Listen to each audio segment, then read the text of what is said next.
Um, our speaker, of course, I think most of you know him, otherwise you wouldn't be here. JaQuay Carter, and I had the pleasure of meeting him through the Squirrel Hill Historical Society event at the Woods House in Hazelwood.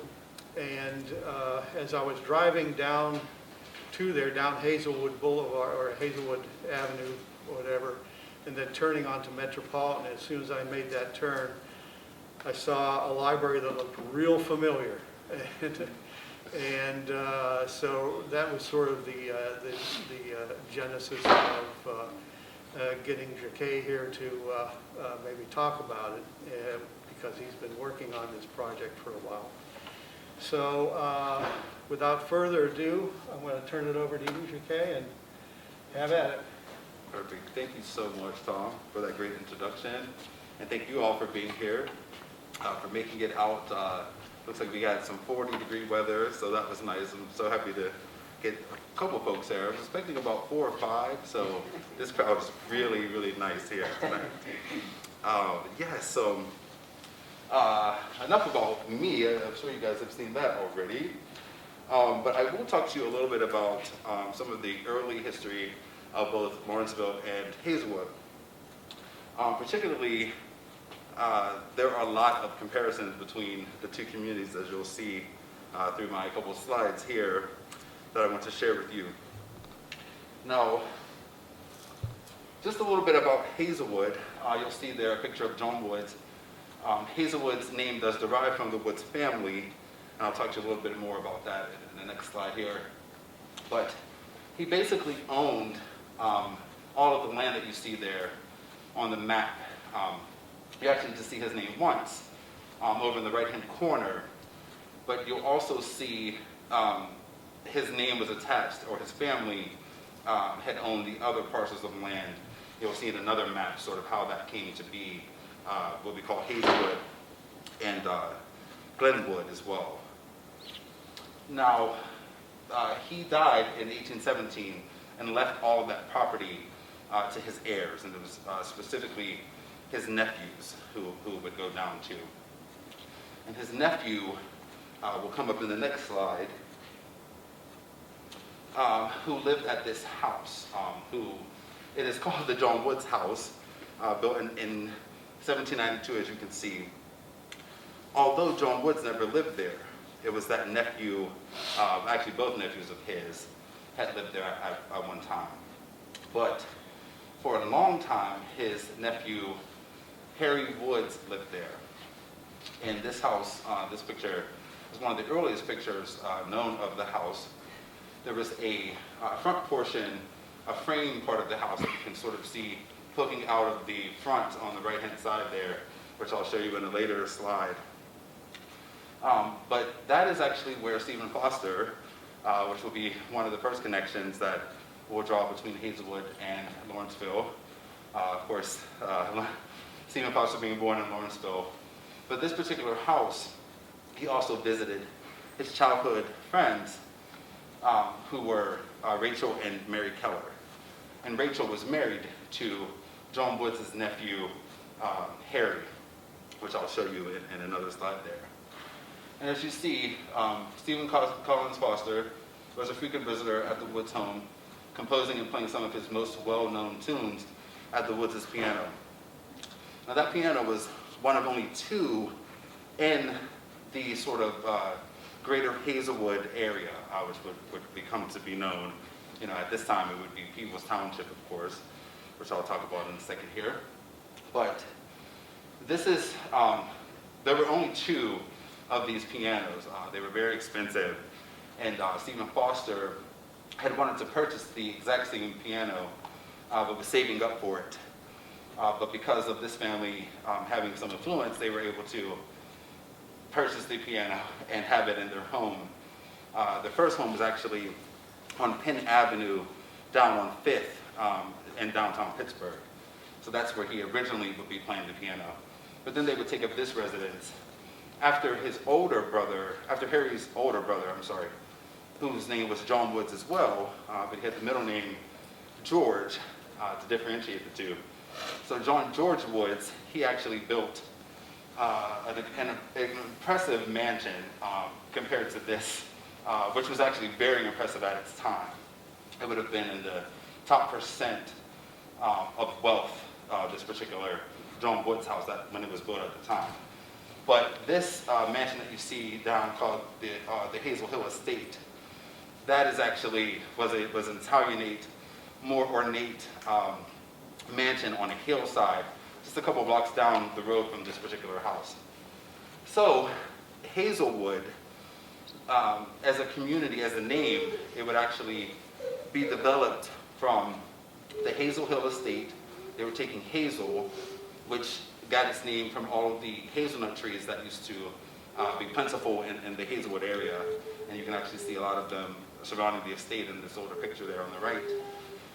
But that Hazel Hill Estate, and then the Woods family, combining Hazel with Woods, actually gave Hazel Woods its name. It was actually Hazel Woods with an S at the beginning, and then they took the S off because it just didn't sound the same as Hazelwood.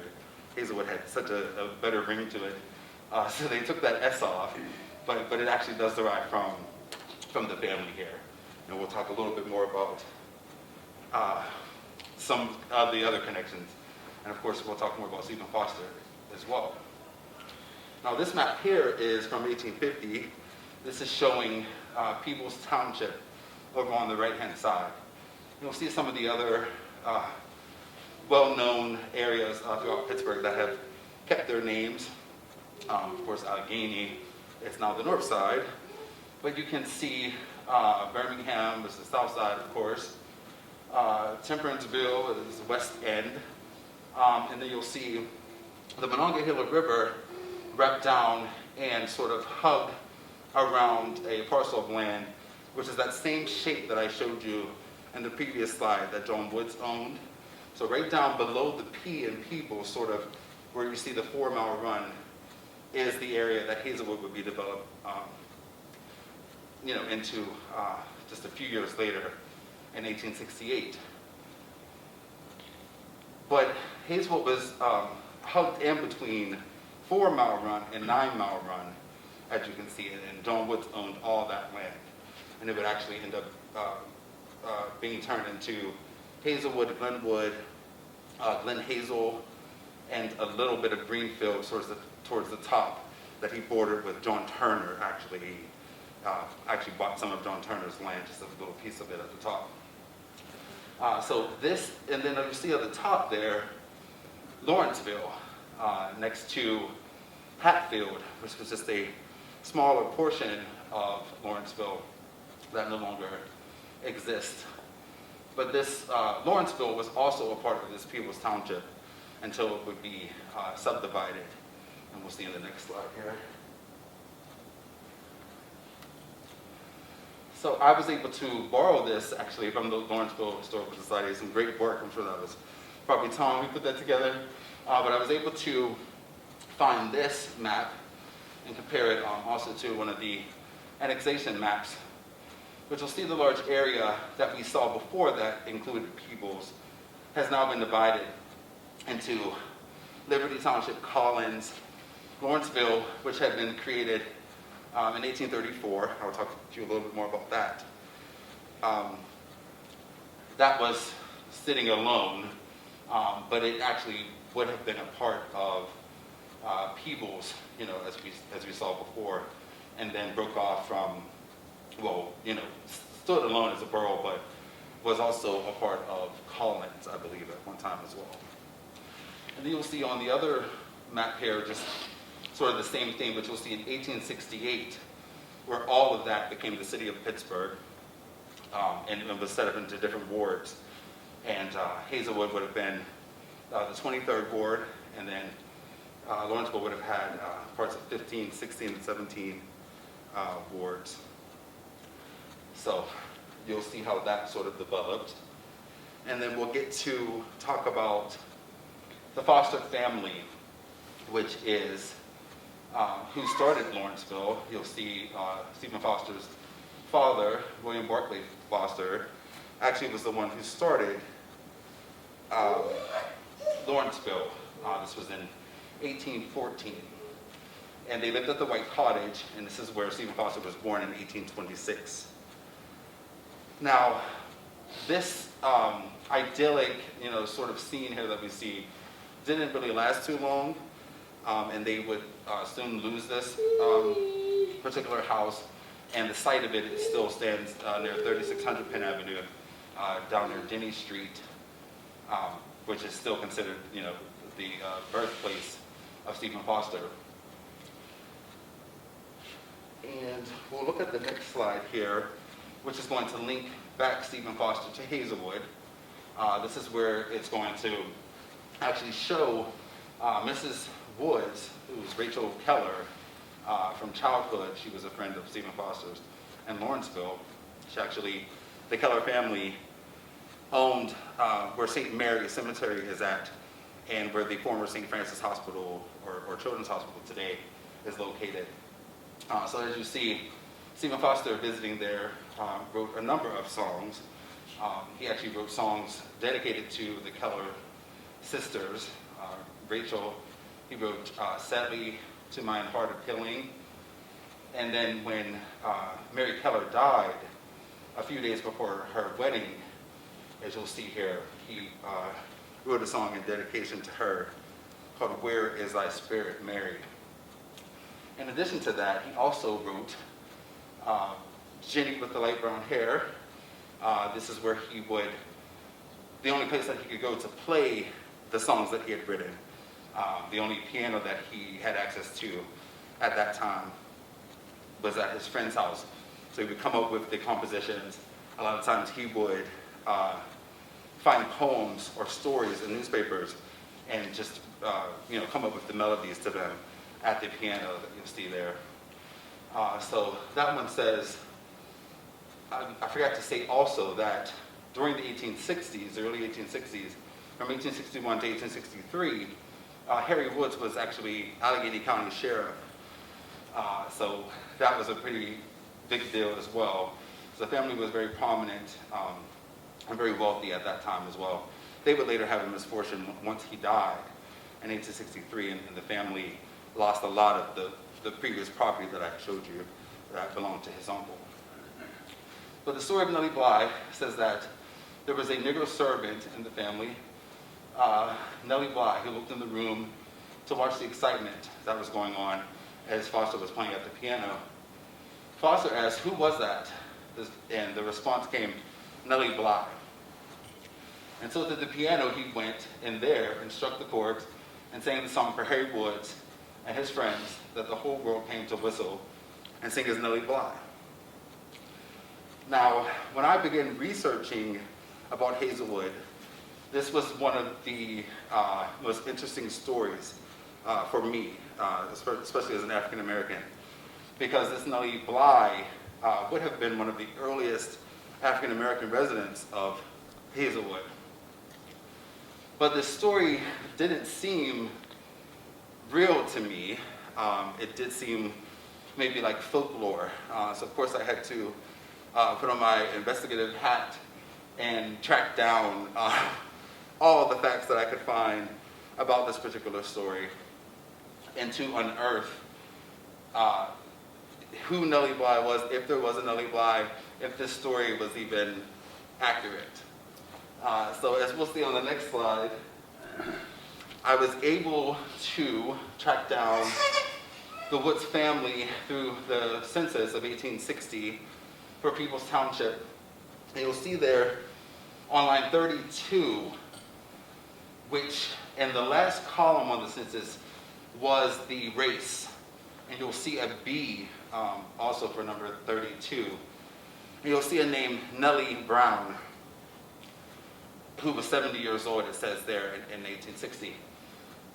But, and then I found even earlier in 1850, her living with the family when they had this other residence in downtown. So she was real. So I was just like overjoyed to find that this story was actually real and that there was a Nellie Brown or Nellie Bly. I'm not sure if that was a nickname that she had picked up or if it just sounded better to Stephen Foster as he was composing the song, why he changed it to Bly. then of course that would inspire the journalists that would take on the name Nellie Bly as well from Western Pennsylvania. But as you see Nellie Bly there, a sort of depiction of her that is at the Stephen Foster Memorial in Oakland, that really meant a lot to me, finding that, and seeing that B in the column, which obviously stood for Black. And I think even at the bottom you can see that there was a number of Black females, and there was a 1 there. And this would have been the only, one of the only Black people in the community at that time.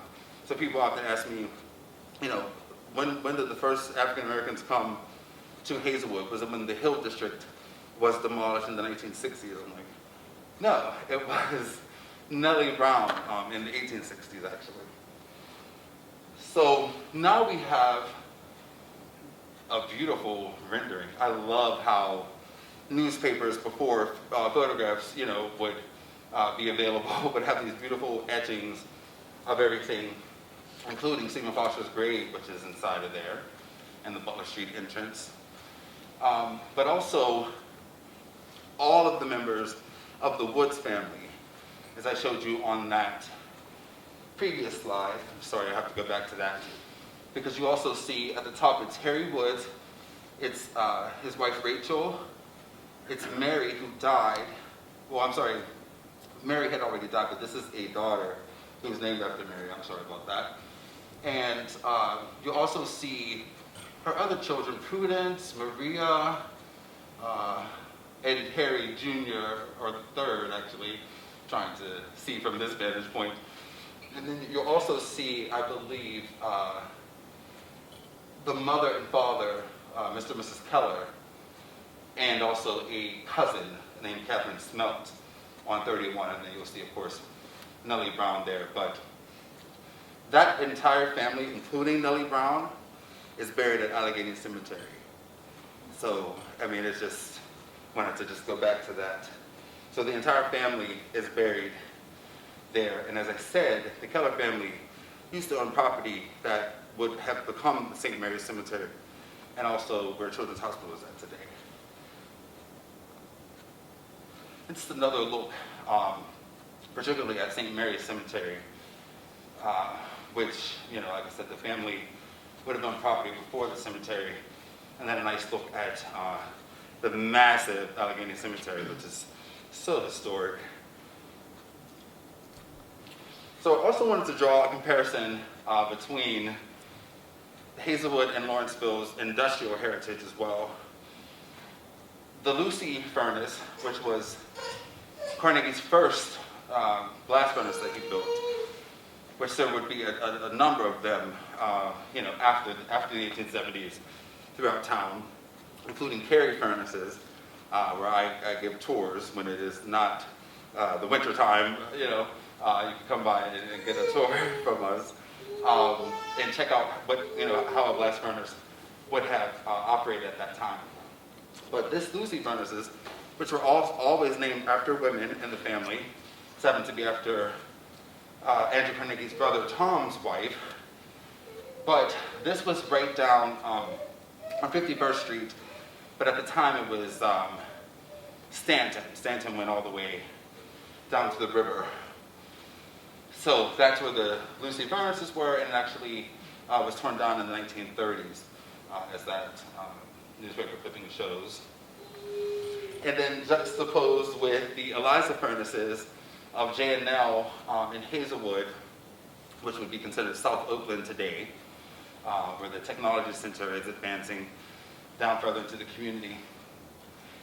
But the reason I showed this is because Eliza was infamous for how dangerous it was, and over its course of more than 100 years that it was in operation, beginning in the 1870s and then going through the 1980s, there were a number of explosions there, where people were literally cremated and just turned to ash there, and many bodies were never recovered. And you didn't hear that much about Lucy. You didn't hear that about Perry either, through the Carnegie Steel Company. The maintenance at Eliza was oh my gosh, they're supposed to go in to some of the towers there and replace the refractory brick, every few months, as it is superheated to, upwards of 1,200 degrees on some of the spots. The brick chips away and, it loses its reinforcement and needs to be replaced over time. But J&L and Eliza was notorious for that, and you would see many people over the years, this is just one story, but this particular story in 1907 was at the time the most disastrous of the local steel industry, as you'll see, where the top of the blast furnace, which you can see there is a skip car that's going to rise up on a set of tracks there. But that's actually the furnace that gets the hottest. And that actually blew off the top.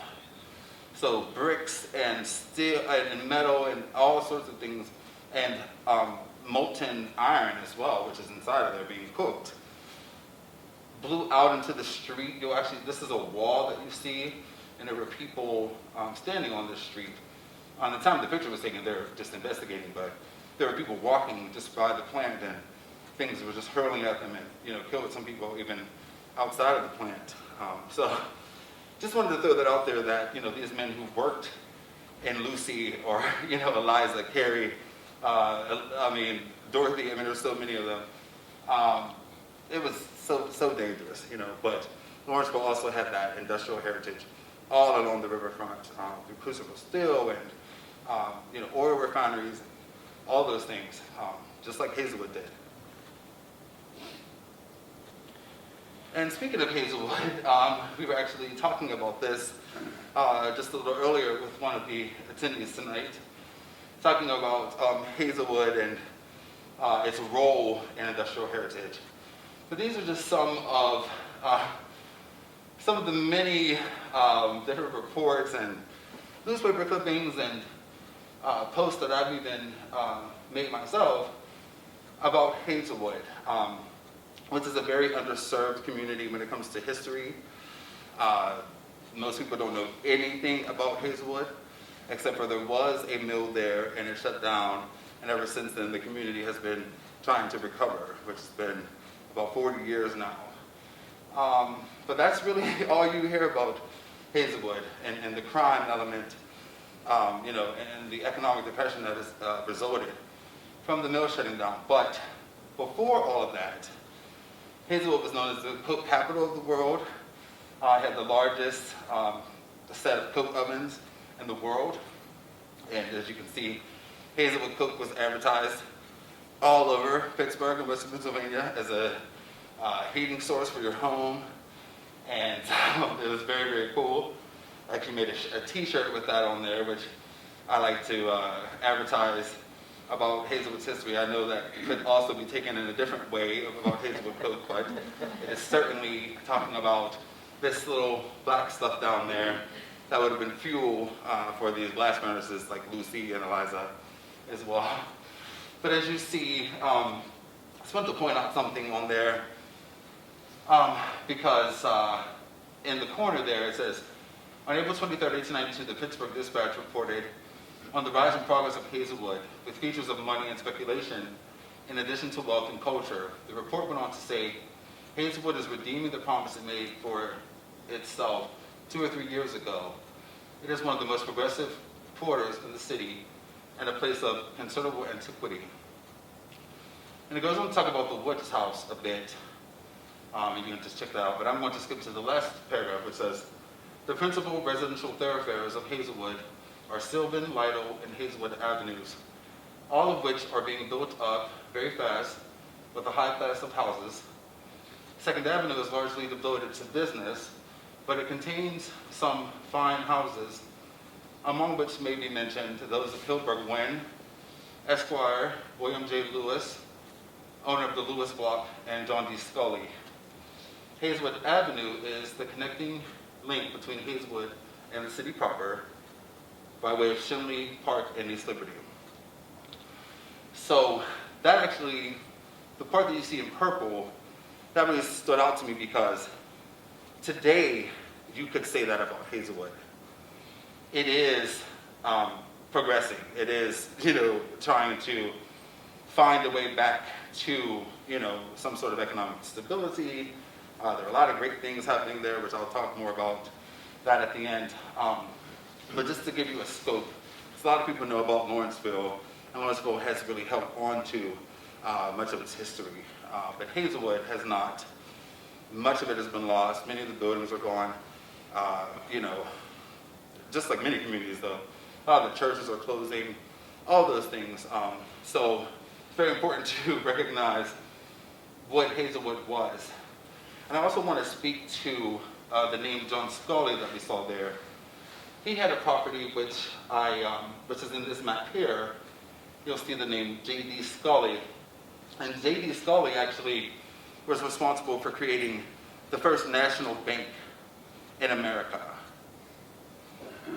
in 1863, which he had President Abraham Lincoln sign off for. So when you hear First National Bank of anywhere, New York, there's all over the place, there's First National Banks. The actual First National Bank of America, the first one, was started in Pittsburgh from members like John D. Scully, James Laughlin, who was part of Jones and Laughlin still. And he had a massive property there and a mansion, and there was a lot of, wealth in Hazelwood at that time. He also had Henry Oliver, who had a palatial estate here, which I'll show you another slide of that, because that's where the Hazelwood Library would go. But until he moved, he and his partner, William Lewis, there was still a Lewis playground there to mark where his house was at, but they had massive estates. And this is the same Henry Oliver of the Oliver Bathhouse, Oliver Avenue downtown, the Oliver Building downtown. So this was the suburbs of Pittsburgh. They were moving away from, this was far away enough from the smog and the industry closer to Pittsburgh and on the south side. This was, at this time in 1890, J&L was only down across from the south side at that time. They hadn't come into Hazelwood yet. So there were still lots available. There was still estates and farms and all that by 1890. So now we're going to move on and talk a little bit about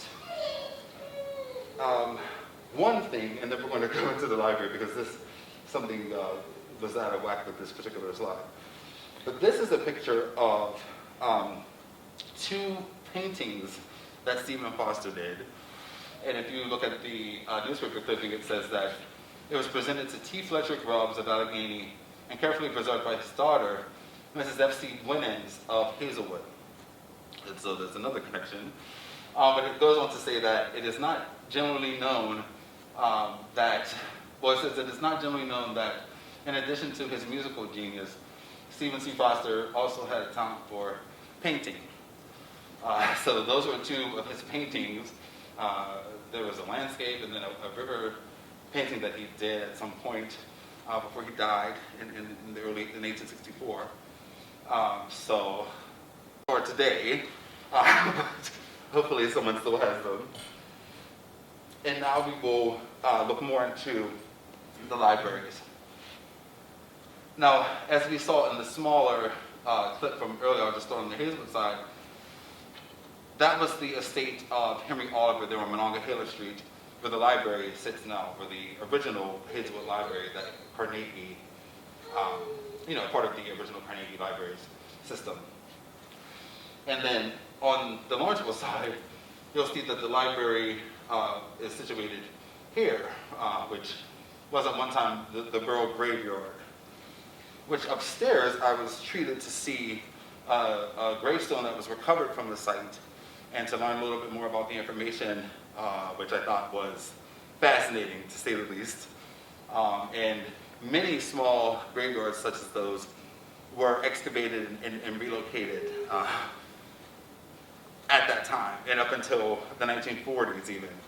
I have a great-grandmother who was buried in the Hill District, in the Lincoln Colored Cemetery, which is very prestigious and had a lot of Civil War, veterans, Spanish-American War veterans, World War I veterans, and also Pittsburgh dignitaries such as Mayor Ajax Jones, which is somebody that you guys should look up. But and that cemetery was relocated, where the Bedford dwelling housing project would later be put on top of. So that was very common, although I'm sure that sounds very strange today, that they would have moved an entire cemetery to develop on. But that was very common. So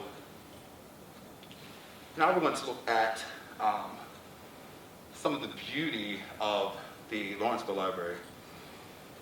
Because as you'll see in the next couple of slides about Hazelwood's library, Hazelwood's library was pretty plain as compared to the beautiful detail and ornate design of this Lawrenceville library, which really spoke to the character of the neighborhood that it was placed in as well, which did have a lot of 19th century, architecture of that same design.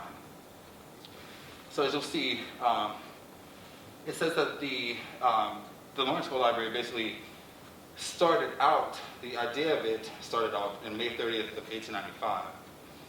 And it was going to be the first branch library.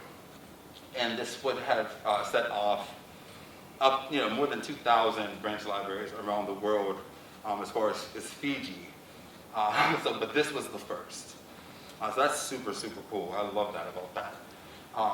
And as you see, 1898, so that's very early and on par with some of the larger, more endowed, not branch libraries, but the Homestead, Braddock, and Allegheny. So it was pretty early on. And then the design of the library would be used again and again in replication. So you will see similar branch libraries just like this, as Tom was talking about with the Hazelwood Library. You'll definitely see it on the next slide. I think actually the second, the slide after this next one, you'll see the Hazelwood Library. But you'll see all the detail, and you'll notice the difference in this particular design as opposed to the libraries. I mean, the Hazelwood Library is more plain, sort of simplistic, and very, fitting in with the character of the neighborhood. So this one really was special. And then it also goes on to say that in 1912, the name of the Washington School, number 2 that was there, was changed to the Stephen Foster School, and that was, which I learned today, was a decision of his brother Morrison.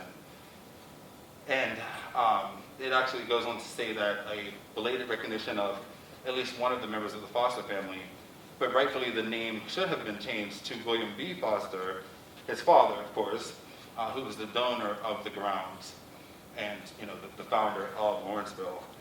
So I agree with that. Of course, Stephen Foster, as Tom and I had talked as well, Stephen Foster had really become such a bigger name and sort of,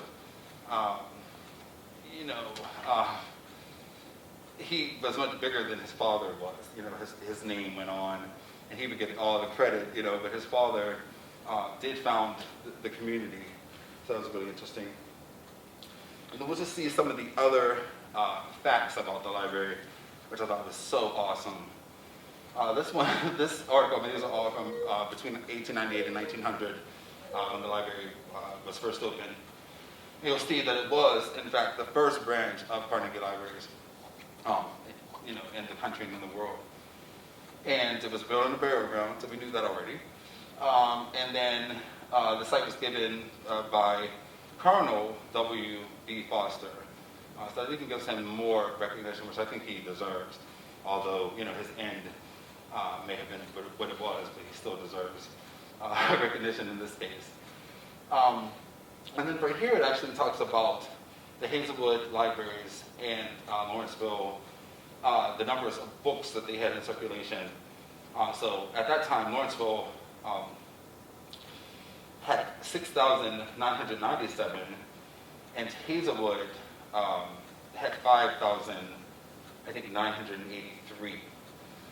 So, Lawrenceville being a larger library as well, and having that second story in addition, because Hazelwood only has an addition for the music hall, but it doesn't have it for the library upstairs. So that definitely gave them more books.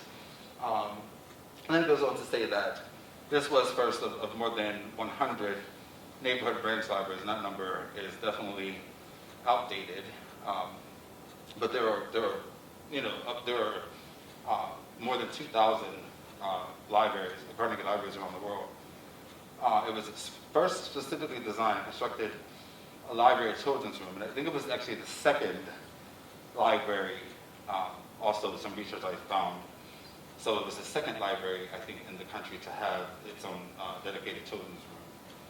And then it was the first library specifically designed to allow the public direct access to the book stacks, including a central circulation desk.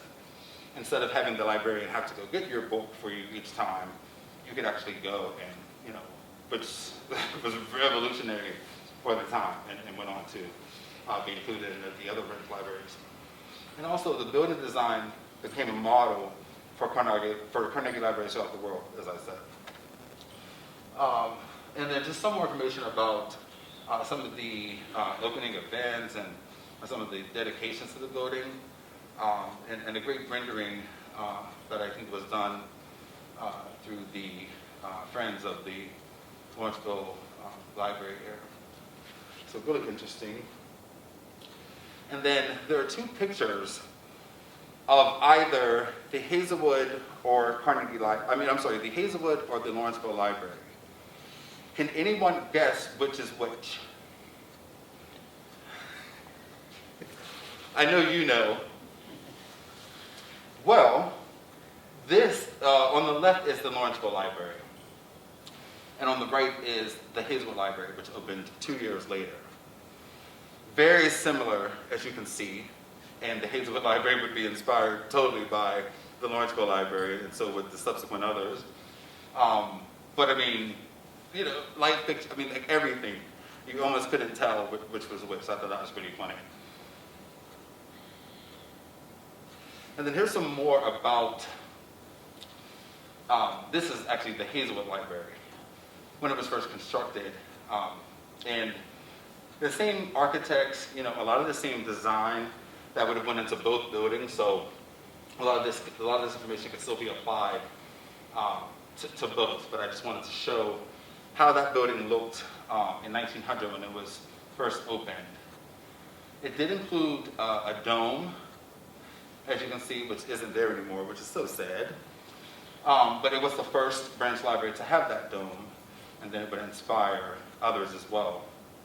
And so many details, but not as many as Lawrenceville, around the facade and the brickwork, very Alden Harlow, you could tell an Alden Harlow design anywhere. So, you could really see the similarities, but also some subtle differences that they would try to do between the different branches, just to give them a little identity there. And here's a later map. So we saw one from 1890, but here's 1910, showing sort of how the area started to be developed. And as you see, specifically on the Hazelwood map, before you had the Oliver estate, and none of that was developed before, but now you have another magnate who has built an estate, W.J. Shields, and then you have the Carnegie Library right next door to that. And then in Lawrenceville, you have the public school, of course, there. It would be in 2 years named after Stephen Foster. And then you also see the library, which basically, the designers of these maps, they know the Carnegie Library icon. They just know how to draw that. It's like very similar on all the maps that you see. So I thought that was pretty funny. And then also in Hazelwood, just another note, is the Thomas Institute that would have been inside of the Lewis Mansion, which he still owned at the time. But it was one of the first drug and alcohol rehabs in Western Pennsylvania. This would have been, in the early 1900s. So beginning in 1903, he would have open air, was one of the big things at that time. So it was considered an open air alcohol and drug treatment facility. And I actually have a picture of it, but I couldn't include it here. But that was pretty cool. And then also, you'll see Lawrenceville also being developed as it was not 20 years prior. You see more houses coming up Fisk, and Davidson being developed, Main Street as well. So I thought that was pretty cool. And then also, Lawrenceville, like Hazelwood, was the location of Country Estates, as we saw, before its post-Civil War development. And there are two Victorian-era Pittsburgh districts characterized by riverside, industrial development, and manufacturing. The steep hillsides became built up with houses, as well as civic and private institutions such as churches, schools, and libraries.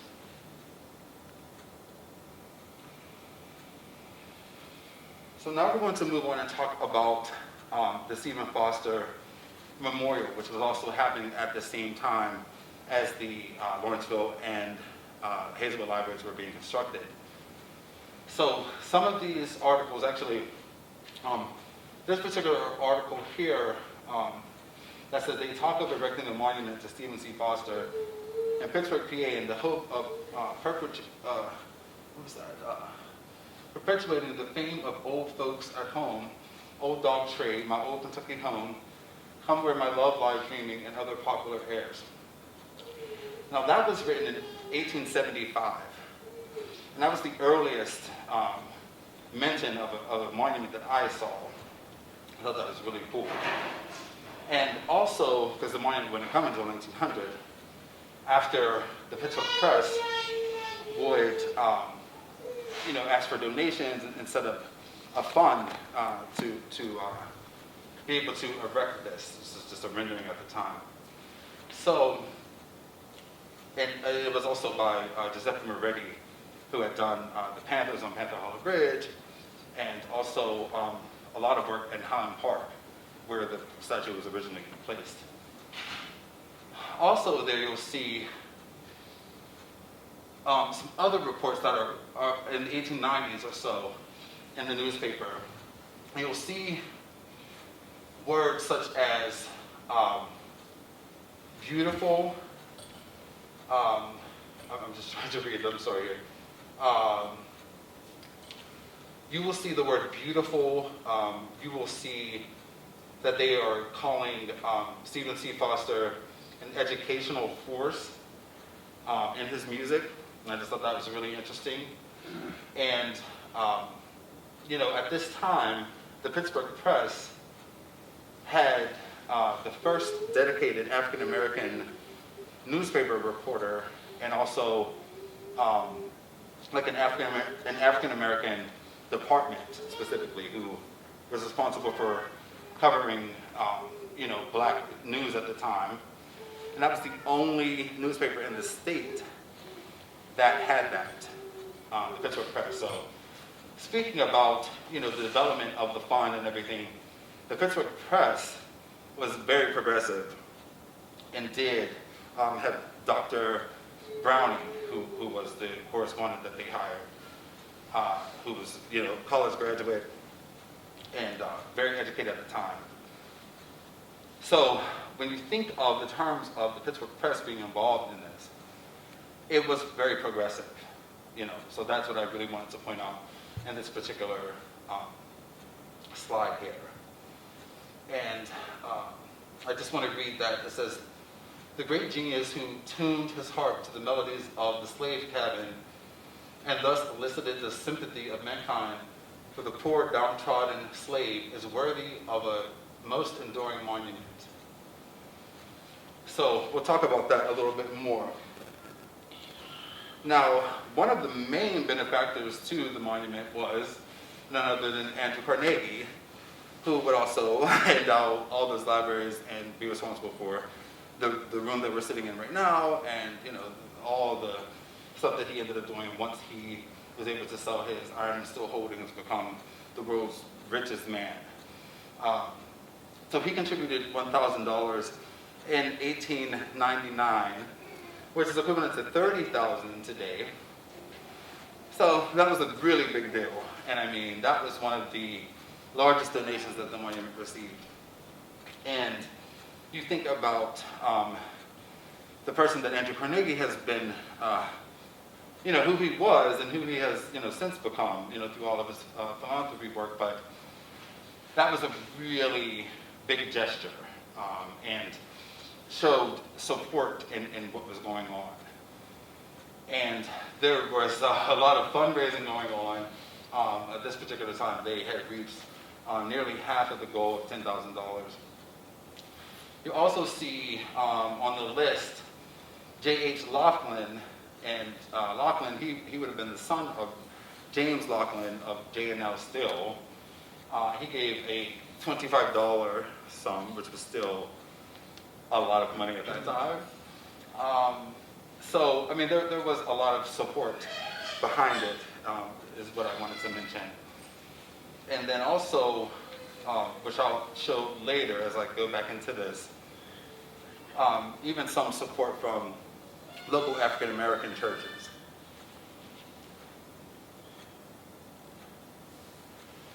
So we're going to move on and talk a little bit about August Wilson and his connection to the Hazelwood Library, which is often left out of his story. You'll hear the Hill District Library. You'll hear Main Library. I wish that it was Lawrenceville as well, but I'm not sure if he made it all the way this way. But he certainly made it to the Hazelwood Library, as you can see there, which he lived around the corner, actually. And once he dropped out of Gladstone School, which was also around the corner from the library, on the same street that he lived, he would visit the library for the 2 years that he should have been in school. He was a sophomore at that time. So then for the rest of that time, he would go to the libraries, not only Hazelwood, but also Main and the Hill District. But a lot of my work has been trying to highlight the fact that he, in his own words, says that he visited this library and that it changed his life. So I'll just read a little bit. On my way home to Sylvan Avenue from Lewis Playground, which is what I mentioned, that little square was what Lewis Playground was. With a basketball under my arm, I walked into the Carnegie Library on Monongahela Street in Hazelwood, and it changed my life. At age 14, I discovered the Negro section with its 30 or so books.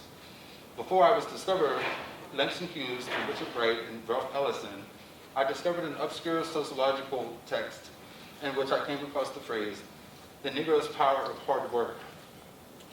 I wrenched it from its place in the text and set it separate in my mind in a high place. But one thing I took beyond all others is that shelf of books gave me the proof that it was possible to be a writer. I decided that's what I wanted to be. I wanted to see my book up there too. So this was words that he said during an interview for a documentary called On the Ground on Which I Stand. And I mean, it just really spoke to me. And this was at a time when this library building was just sitting vacant and wasn't being used. And I'll get into that as well. But it just showed the importance of a library in one's life. And many of us have the same story about our love of learning or love of reading or books came from the local libraries like this, including Lawrenceville. And Hazelwood had those same stories. I mean, people talk about it all the time. That's why they want to see something done with that building, which I'll also talk about. But at this time, because of his work, and I'll just share a story that he tells as well. This was from a Pittsburgh History and Landmarks Foundation book done on August Wilson about places that he, were influential in his life and places he lived and visited. But so in 1958, when Daisy Wilson moved her family to Hazelwood. And their first home was in the right half of this double house, which is still there. My dad grew up on that street. So it said here August had his first direct encounter with racial prejudice. And the Wilsons were the first black family on Flowers Avenue, and not long after their arrival, they were greeted with a rock thrown through the window, bearing the message, N-word, stay out. Soon after, they moved to 4738 Sylvan Avenue, which has since been torn down, but that was the house that was around the corner from this library and across the street from the high school that he dropped out of. And some of his work would go on to include mentions of Scotch Bottom, which was a section of Hazelwood, and Joe Turner's Come and Gone, he mentions that. And you can see just from the cover of the play, so the steel mill in the background, and very inspired by his time living in Hazelwood, I believe. Also, he was the first and only person to receive a diploma through the Carnegie Library system.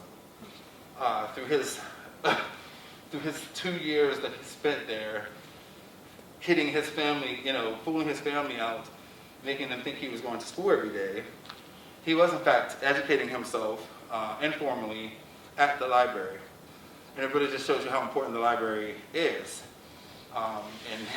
Since he did drop out of school and didn't receive his formal education and his diploma, he was able to get, like I said, the first and only diploma ever given from the Carnegie Library system. And it isn't just Hazelwood, it's the system, which Lawrenceville is definitely a part of as well. So a little bit more about the library in Hazelwood. This is, these pictures are from around 2018, actually. But the branch closed in 2004 after 104 years of operation. And Hazelwood is lucky to have a library that is opened in another building, but it is nothing like when it was here and the memories that are in this building. And as I toured the building in 2018 with a photographer, a friend of mine, who captured these pictures on the inside, oh my gosh, I hadn't been inside of it since I was a kid, but my mom had went to my grandparents before. My mom had won first place in a talent show on the stage, down on the second level.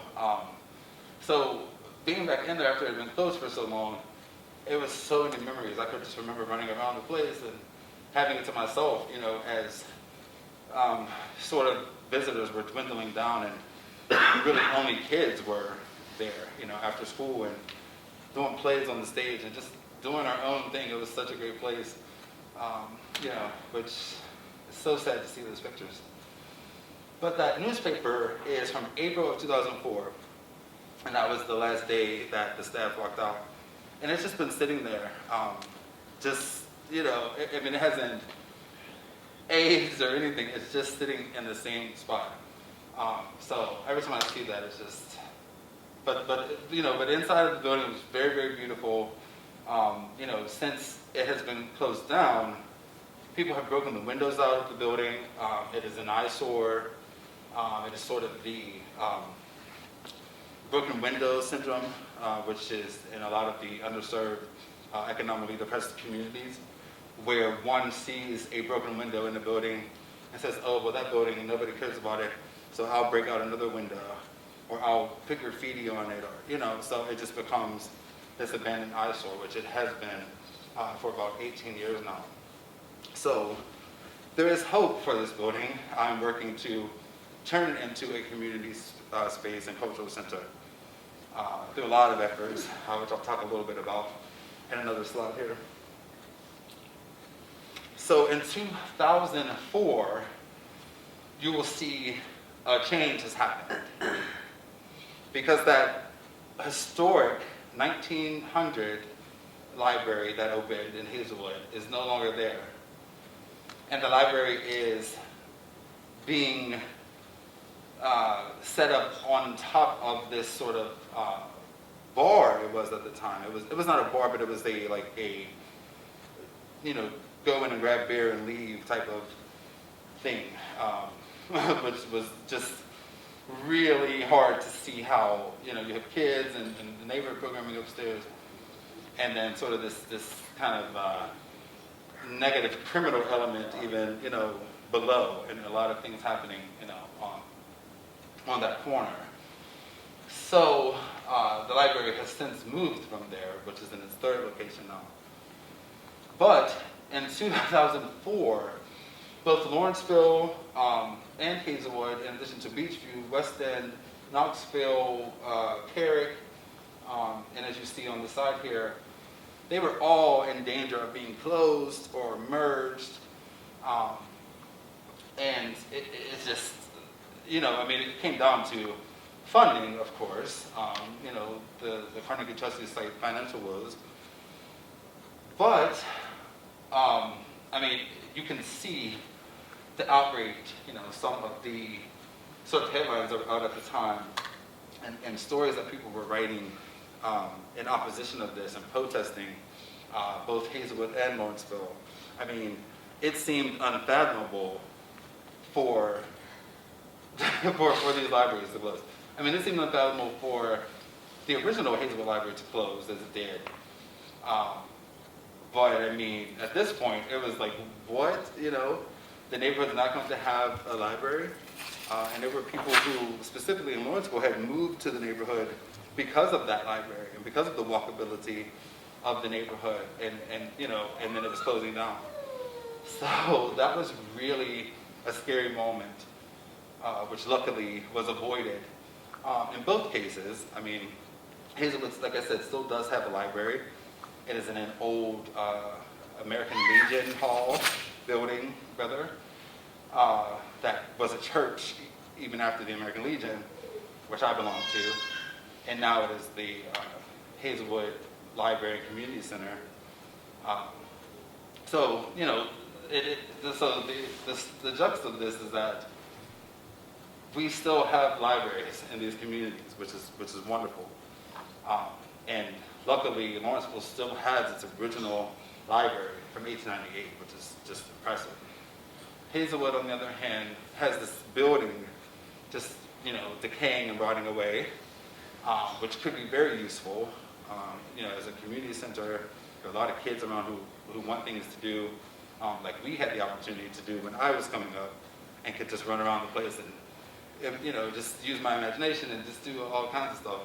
But the kids don't really have that. And the current library is very small and does not have a lot of room for, it doesn't have a 250-seat auditorium like the original one did. Which I'll show you a picture of that. So you'll see me all over the place. Oh my goodness. So different things that I've been involved in since 2018, mainly most of it trying to save that library building and turn it into a community center. So you'll see all types of stuff that I do. This was a 90.5 WESA, kind of special they came and did on me, and I still do volunteer cleanup work there. Write articles about it. Trying to get on the National Registry as well, which we've been lucky to get past the first phase, and we're working to get the second part done. I maintain a website, on the neighborhood, featured in the Post-Gazette on the front page for some of my work. And then on the other side, you'll see me actually standing on the stage of the Hazelwood Music Hall and how it looks today. And as I said, my mom won first place, singing these Motown songs, in the 1970 talent show. But when I stood there that day with the photographer from the Associated Press, Pete Marvick, and he took that fabulous photo, it really speaks to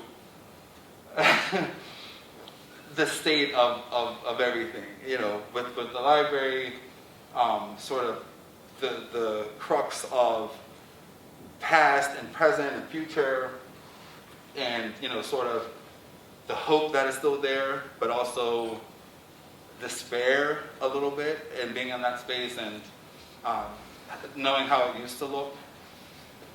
And then at the top, I'm working with another veteran, because I'm also a military veteran, but I'm working with a group of veterans and the community. There's a URA representative there that we were having a meeting in the library to find ways to repurpose it.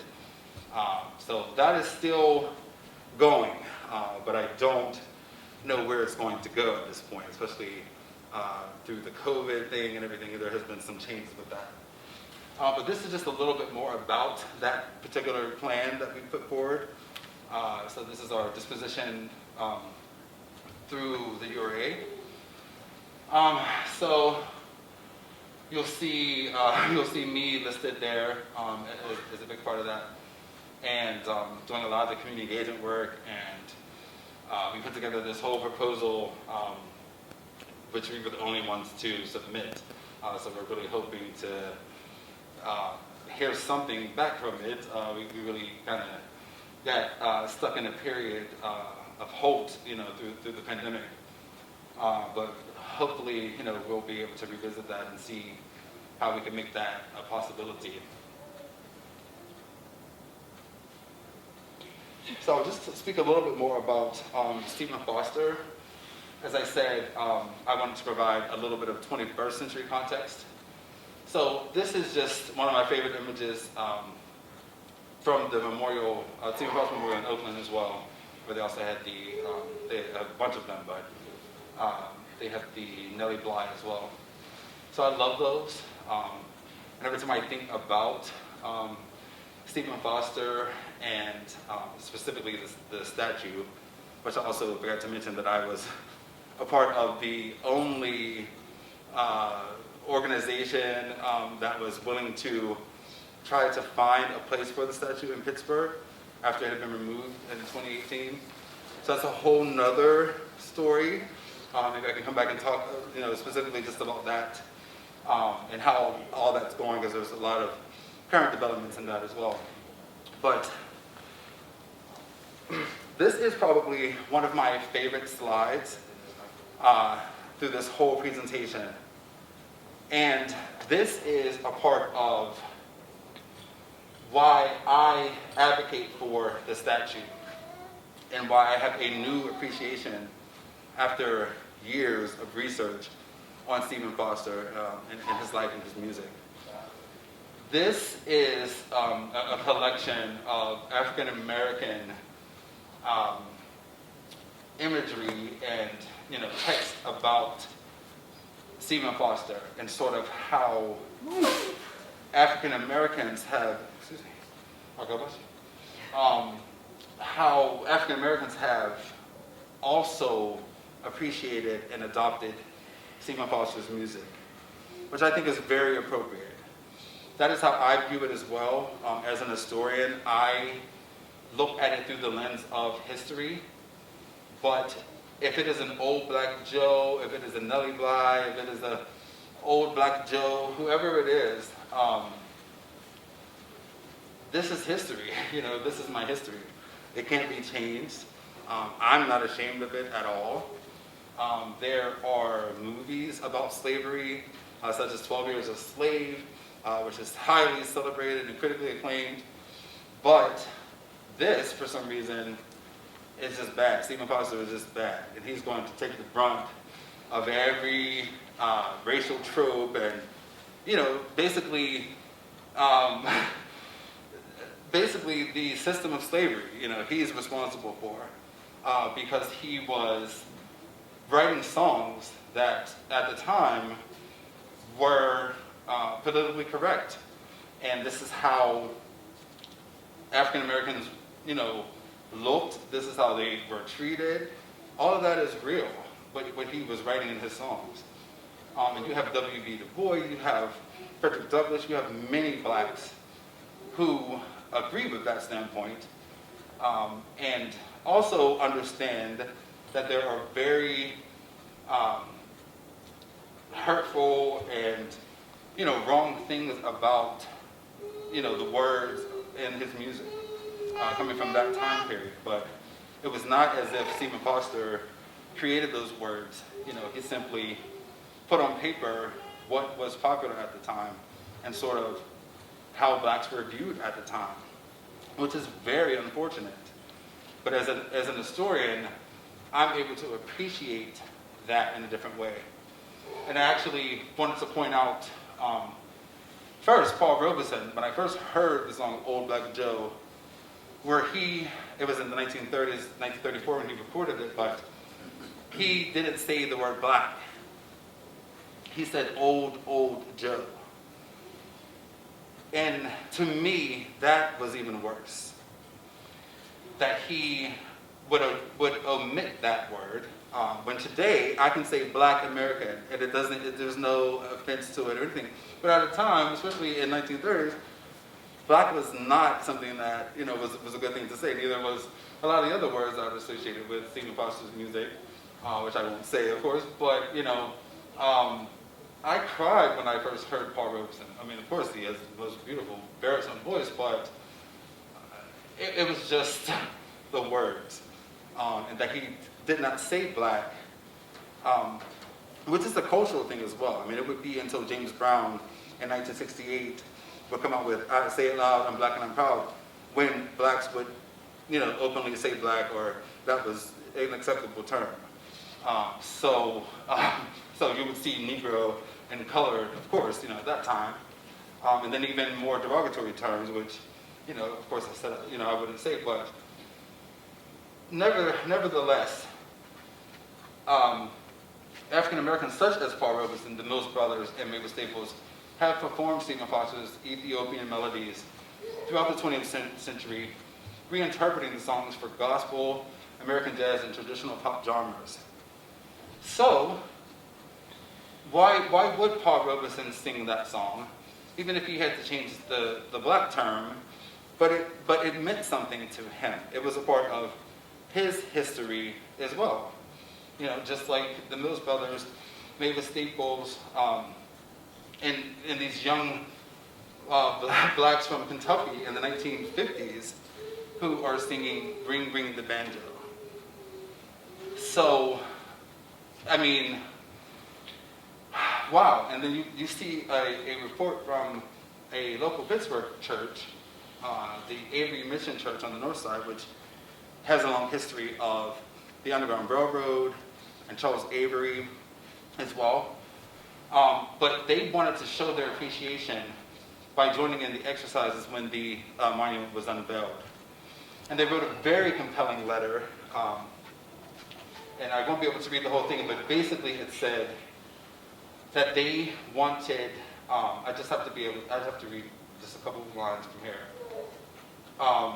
It says, "It is but natural that the Negro race should take unusual interest in the approaching unveiling of the Stephen C. Foster Memorial in Highland Park, Wednesday, September 12, 1900. The following letter shows how deeply the colored people are interested." And this Pastor Jones from the Avery Mission Church wrote into the Pittsburgh Press and said, "Because of the association of Stephen C. Foster's excellent compositions with Negro history, and especially the dark days of slavery, when Swanee River related a sympathetic incident of separation from home and birthplace, and masses in the cold, cold ground gave evidence of Negro fidelity to a system in which he was by no means responsible." He's saying that Stephen Foster wrote about these songs, but he was not responsible for the system of slavery. And it really goes on to say that he would like for the children of his church to come and participate in singing songs just like a lot of the other schools were coming. And the editor writes back very respectfully, especially for 1900, you have to remember, that, and I just have to find the line, they were not going to allow the school children to perform from the church because the others had rehearsed for weeks and it was supposed to be extremely professional. And they said that in the most polite way for the time. And then it ended with saying, it basically ended with saying that the colored citizens will be given every consideration and treated upon perfect equality with all others who attend. So they were inviting them to come, although they weren't going to have them sing, but they wanted them to be there, and they said that they were going to treat them with the utmost consideration and perfect equality. Now, you have to imagine just how, for the time, that was just unheard of, even that sort of language, and sort of the amicability between the two. And I really respond to that, and I really agree with what he said. And I find the songs to be a part of Black history. I find, Uncle Ned, we can even advance a little bit further here. I find Uncle Ned to be a part of Black history, although he is a fictional character. But he's very representative of my ancestors who were enslaved. So if we remove him, we're taking away Black history. And that is the most important thing that someone could take away from this. Why would, someone Black want to see this removed? It makes no sense. This was probably the first African American to be featured in a public statue in America in 1900. And if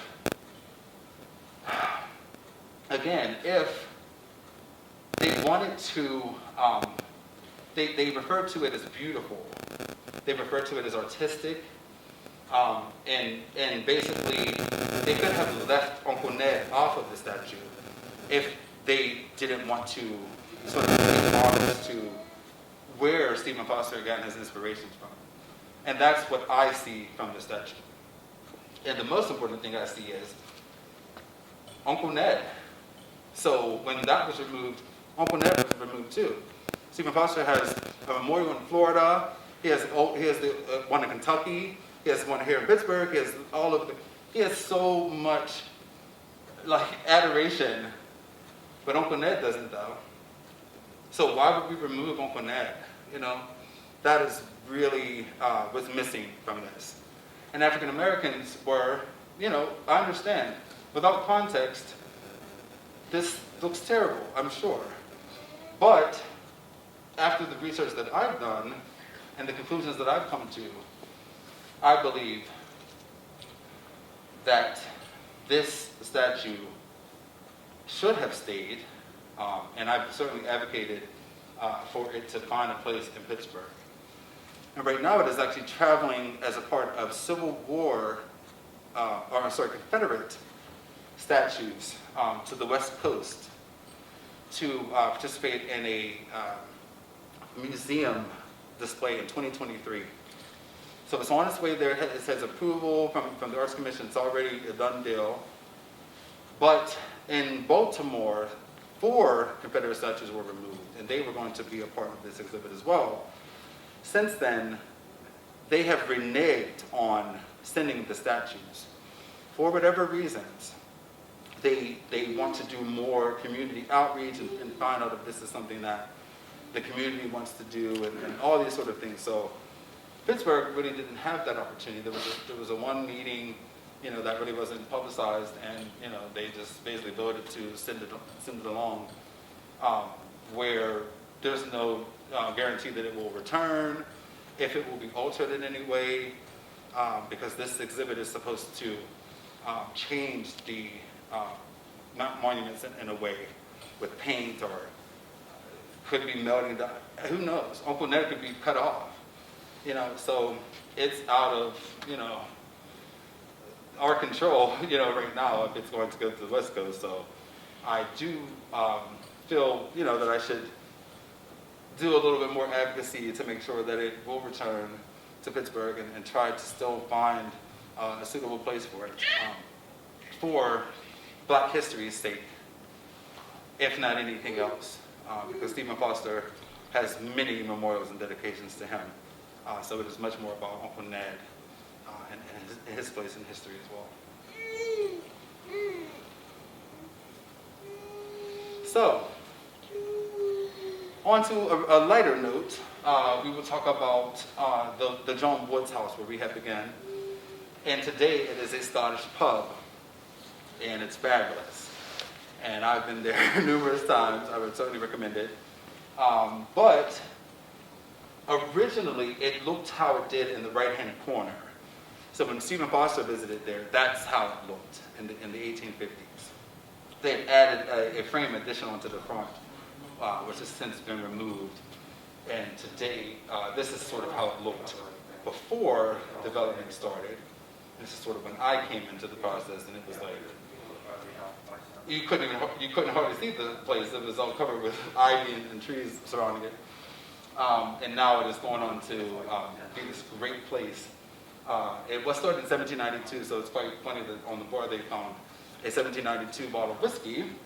And we were featured in the H magazine from the Heinz Endowments together, the house before it was finished, and myself in Hazelwood.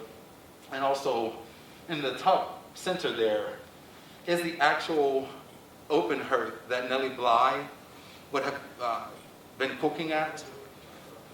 So that's still there, and it's so cool to touch that stone from 1792. So hopefully you guys can check that out. All right, so I'm all done here. Thank you from the bottom of my Hazelwood heart, as I always say. And there's some upcoming events that you can still follow me. I'll be speaking at Carnegie Library in Homestead on Black History on February 9th, and then a Lawrenceville Pittsburgh virtual event on the community of Glen Hazel, the defense housing projects on top of Hazelwood. And then on February 24th, also a virtual Black History event through the Soldiers and Sailors Hall. So thank you guys so much. This was really fascinating looking at Hazelwood and Lawrenceville's history. And thank you guys so much for coming.